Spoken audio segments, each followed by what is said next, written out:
Hi welcome to Sherin's kitchen. இன்றைக்கி நம்ம கிச்சனில் இன்ஸ்டண்ட்டாக ஒரு பணியார ரெசிபி பண்ண போகிறோம். செரின்ஸ் கிச்சன்லேயும் சரி, செரின் வீட்டு சாப்பாடுலையும் சரி, ரெண்டுலேயுமே அதிக பேர் விரும்பி கேட்டது இனிப்பு பணியாரம் எப்படி பண்ணணும் அப்படிங்கிறது. அதுதான் இன்றைக்கி நம்ம கிச்சனில் பண்ண போகிறோம்.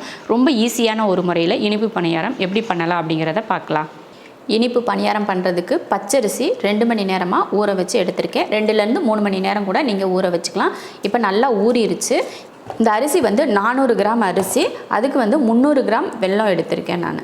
இதை நம்ம சும்மா பாகு மாதிரி காய்ச்சி எடுத்துக்கலாம். வெல்லத்தை ஒரு பாத்திரத்துக்கு மாற்றிக்கலாம். இதில் கொஞ்சம் தண்ணி, ஒரு அரை டம்ளர் அளவுக்கு தண்ணி சேர்த்துக்கலாம். ஸ்டவ் ஆன் பண்ணிடலாம். வெல்லத்தை இந்த மாதிரி காய்ச்சறது அதில் இருக்க தூசியெல்லாம் நம்ம வடிகட்டி எடுக்கணும் இல்லையா, அதுக்காக தான் காய்ச்சிரும். இந்த கம்பி பதம் இதெல்லாம் வர்றதுக்காக கிடையாது. இதுக்கு கம்பி பதமே தேவையில்லை. அந்த வெல்லம் கரைஞ்சி அந்த கல் மண்ணெல்லாம் தனியாக போகிறதுக்காக தான்.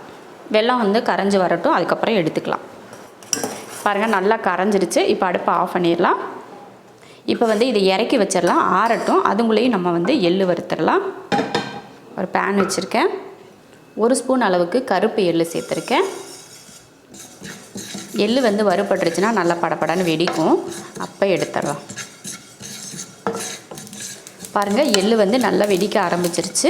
இப்போ இதை மாற்றி வச்சிடலாம். அடுத்து அதே பேனில் தேங்காய் எண்ணெய் ஊற்றிக்கோங்க. ஒரு ஸ்பூன் 2 ஸ்பூன் அளவுக்கு ஊற்றிக்கோங்க. ஒரு துண்டு தேங்காயை இது போல் பொடியாக கட் பண்ணி வச்சுருக்கேன். அதை இதில் சேர்த்துக்கலாம். நல்ல கலர் மாதிரி வரும் பார்த்திங்களா, அந்த ஒரு மாதிரி பொன்னிறமாக அது போல் வதக்கிக்கலாம். தேங்காய் துருவி சேர்க்குறத விட இந்த மாதிரி தேங்காயை சின்னதாக கட் பண்ணி சேர்த்துக்கிட்டிங்கன்னா நம்ம சாப்பிட்றப்போ நல்லாயிருக்கும். அது கடிப்படும் பார்த்திங்களா அந்த பணியாரத்தில், அப்போ நல்லாயிருக்கும் டேஸ்ட். பாருங்கள், இந்த மாதிரி நல்ல பொன்னிறமாக வதக்கணும். நல்ல பொன்னிறமாக ஆயிடுச்சு பார்த்துக்கோங்க. இந்த மாதிரி வறுத்துட்டு அடுப்பை ஆஃப் பண்ணிடலாம். அடுப்பை ஆஃப் பண்ணிவிட்டேன். இது ஆறிட்டு இருக்கட்டும். நம்ம அரிசியெல்லாம் அரைச்சி எடுத்துக்கலாம். ஒரு நல்ல பழுத்த நேந்திரம் பழம் எடுத்திருக்கேன் நான். நீங்கள் எந்த வாழைப்பழம் வேணாலும் சேர்த்துக்கலாம். இதை கட் பண்ணிடலாம். அரைக்கிறதுக்கு தான், அதனால் சின்னதாக கட் பண்ணி போட்டுக்கோங்க.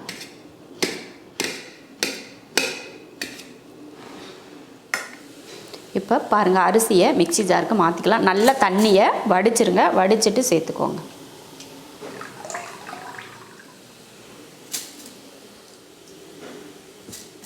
அரிசியை சேர்த்தாச்சு. அரிசியை சேர்த்ததுக்கப்புறம் நம்ம கட் பண்ண பழத்தை இந்த மாதிரி அரிசி அரைக்கிறதுக்கு வச்சுருக்கோம் இல்லையா, அது கூட சேர்த்துக்கலாம். அரை ஸ்பூன் அளவுக்கு சுக்குத்தூள், 2 ஏலக்காயை தட்டி எடுத்திருக்கேன், அதையும் இது கூட சேர்த்துடலாம். நம்ம வெல்லம் காய்ச்சணும் இல்லையா, அதையே மிக்ஸி ஜாரில் சேர்த்துடலாம். பார்த்துட்டு கொஞ்சம் கொஞ்சமாக சேர்த்துக்கோங்க. நம்ம காய்ச்சினது இந்த மாதிரி பாகு அந்த கல் மண்ணெல்லாம் இருக்கும் இல்லையா, அதுக்காக தான் காய்ச்சினோம். நம்ம முழுசாக வெல்லத்தை சேர்த்துட்டோம்னா அந்த கல்லெல்லாம் நம்ம சாப்பிட்றப்போ கடிப்படும் இல்லையா, அதுக்காக தான். சும்மா சர்க்கரையை கரைக்கிறதுக்காக தான். இதில் கம்பி பதம் அதெல்லாம் தேவையில்லை. கொஞ்சம் கொஞ்சமாக ஊற்றிட்டு அரைச்சிக்கலாம். இப்போ இதை நல்லா வலுவலுப்பாக அரைச்சி எடுத்துக்கலாம். நல்லா வலுவலுப்பாக அரைச்சிருவோம். அரைச்சாச்சு. நல்லா வலுவலுப்பாக அரைச்சி எடுத்திருக்கேன். ஒரு பாத்திரத்தில் மாற்றிடலாம். இது கூட நம்ம வறுத்தொல்லையா தேங்காய் அதை சேர்த்துருவோம். அடுத்து எள்ளு, இதெல்லாம் கலந்துருவோம்.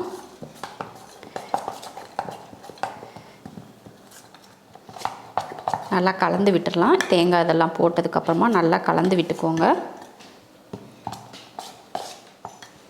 இதில் கொஞ்சமாக உப்பு சேர்த்துக்கலாம். இதில் கொஞ்சம் உங்களுக்கு சோடா உப்பு சேர்க்குறதுக்கு விருப்பம் இருந்தால் கூட நீங்கள் சோடா உப்பு கூட சேர்த்துக்கலாம். நல்லா சாஃப்டாக கிடைக்கும். கலந்தாச்சு. உப்பு எதுக்கு போடுறோன்னா, அந்த நம்ம சக்கரை பாகு ஊற்றிருக்கோம் இல்லையா, அது கொஞ்சம் நல்லா தூக்கலாக தெரியும் அந்த இனிப்பு சுவை. அதனால தான் கொஞ்சமாக லைட்டாக உப்பு சேர்த்துக்கிட்டால் டேஸ்ட் நல்லாயிருக்கும். அவ்வளோதான், மாவு கலந்தாச்சு.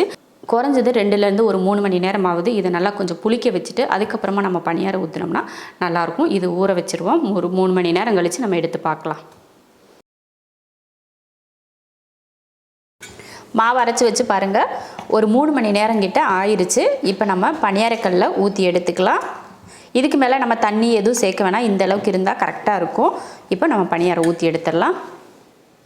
பணியாரக்கல் வச்சு எண்ணெய் ஊற்றிக்கலாம். நான் தேங்காய் எண்ணெய் தான் ஊற்றிக்கிறேன். நல்லா அரை குழி அளவுக்கு எண்ணெய் ஊற்றிக்கோங்க. அந்த எண்ணெயிலேயே வேகணும். அதனால் கொஞ்சம் எண்ணெய் அதிகமாகவே சேர்த்துக்கோங்க. ஒரு அரை குழி இருக்கிற அளவுக்கு ஊற்றிக்கோங்க. தேங்காய் எண்ணெய் ஊற்றி செஞ்சிங்கன்னா நல்ல மணமாகவும் இருக்கும். எண்ணெய் பாருங்கள் நல்லா காஞ்சிருச்சு, ஊற்றிக்கலாம். நல்லா எண்ணெயிலே வேகணும், அதனால் எண்ணெய் நிறையா கொஞ்சம் ஊற்றிக்கோங்க. தேங்காய் எண்ணெயை ஊற்றிக்கிட்டிங்கன்னா நல்லது, நல்ல மணமாக இருக்கும் தேங்காய் எண்ணெய் ஊற்றுனீங்கன்னா தான். அடுப்பு வந்து சிம்மில் வச்சுக்கோங்க. நல்லா எண்ணெய் காய ஆரம்பித்ததுமே அடுப்பை சிம்மில் வச்சுக்கணும். ஏன்னா நம்ம வெல்லம் வாழைப்பழம் இதெல்லாம் போட்டு அரைச்சிருக்கோம் இல்லையா, அதனால் சீக்கிரம் அந்த கலர் மாறிடும். அதனால் சிம்மில் வச்சு வேக வைங்க. இப்போ திருப்பி போடலாம். நல்லா அந்த சைட்லலாம் பார்த்தீங்கன்னா நல்லா கலர் மாதிரி வெந்திருக்கும் பார்த்தீங்களா, அந்த டைமில் திருப்பி போடுங்க.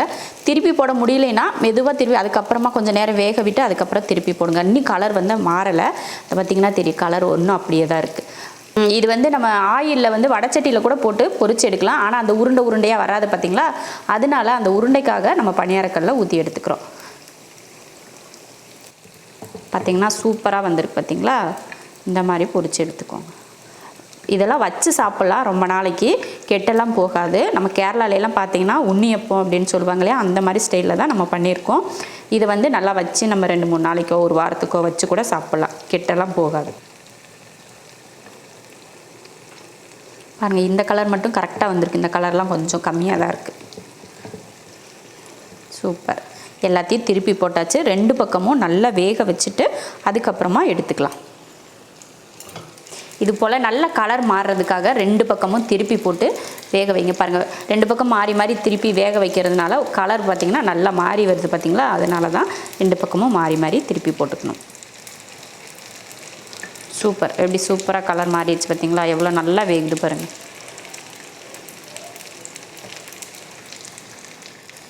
பாருங்கள் நல்லா வெந்துருச்சு. இப்போ எடுத்துடலாம்.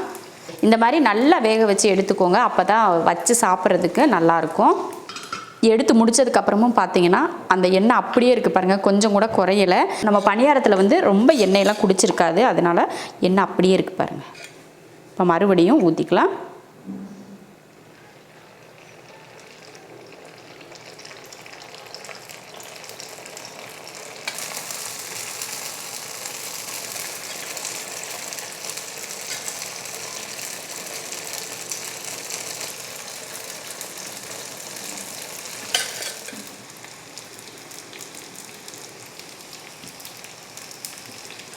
இப்போ வந்து எடுத்துடலாம்.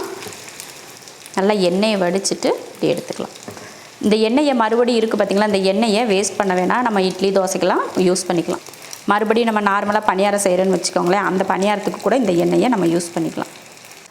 சூப்பரான ஒரு ஸ்வீட் பணியாரம் ரெடி ஆயிடுச்சு. நீங்களும் இது போல் செஞ்சு பார்த்துட்டு எப்படி இருக்குன்னு சொல்லுங்கள். பிடிச்சிருந்தா லைக் பண்ணிவிட்டு ஷேர் பண்ணிவிட்டு நம்ம ஷெரின்ஸ் கிச்சன் சேனலை சப்ஸ்கிரைப் பண்ணி பக்கத்தில் இருக்க பெல் ஐக்கானை கிளிக் பண்ணி வச்சுக்கோங்க.